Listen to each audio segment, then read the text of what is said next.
If you accidentally dropped a pin on your Snapchat map and want to remove it on your iPhone, this video will show you the fastest way to delete it. Maybe you pinned the wrong location, shared something by mistake, or just want to clean up your Snap map. Don't worry, it only takes a few seconds. Let's fix it step by step on iPhone. First, open the Snapchat app. Now tap on the map icon at the bottom left corner to open Snap Map. Over here, find the dropped pin you want to remove. Tap directly on that pin. Once the pin opens, look for the three-dot icon in the top corner. Tap on it to open more options. Now select Delete Pin. A confirmation pop-up will appear asking if you really want to remove the pin. Tap Confirm. That's it. The pin will instantly disappear from your Snapchat map.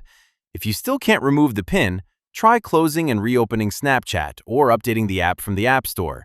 Also, make sure your internet connection is stable because Snap Map changes sometimes take a few seconds to sync.